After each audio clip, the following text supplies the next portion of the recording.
एक बार की बात है, एक गांव में एक लड़का रहता था। वो लड़का पढ़ाई में बहुत होशियार था, लेकिन उसकी पढ़ाई नहीं हो पाती थी क्योंकि वह लड़का अपना घर भी चलाया करता था।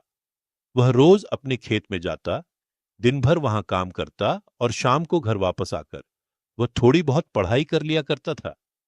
अब जब वह लड़का 12वीं क्लास में गया तो सभी गांव वालों को यह लग रहा था कि हमारे गांव से यही लड़का 12वीं में फर्स्ट आएगा, क्योंकि गांव वालों को भी पता था कि वह लड़का पढ़ाई में बहुत होशियार है। तो 12वीं का एग्जाम आया।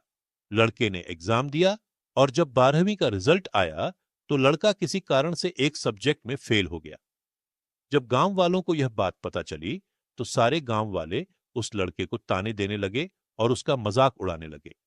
वह जब भी अपने घर से खेत की तरफ जाता तो उस रास्ते पर उसे जितने लोग मिलते वह सब उसे ताने देते रहते।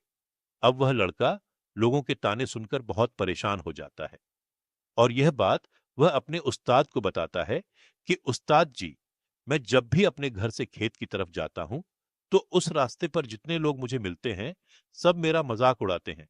तो उसके उस्ताद ने उसे कहा कि तू ना एक काम कर, एक बड़ा सा लौटा ले और उस लोटे को पूरा ऊपर तक दूध से भर दे, और जब तू उस रास्ते से गुजरे तो तू उस लोटे से दूध का एक बूंद भी नीचे गिरने मत देना।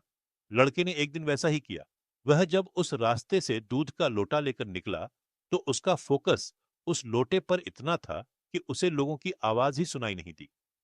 वह इतने ध्यान से उस लोटे को लेकर चल रहा था कि उस लोटे से दूध का एक भी कतरा नीचे न गिरे।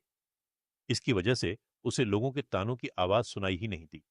तो इस कहानी से हमें यह सीख मिलती है कि अपने काम में इतना ढल जाओ, इतना फोकस अपने काम पर लगा दो कि बाकी की चीजों का आप पर कोई असर ही ना हो।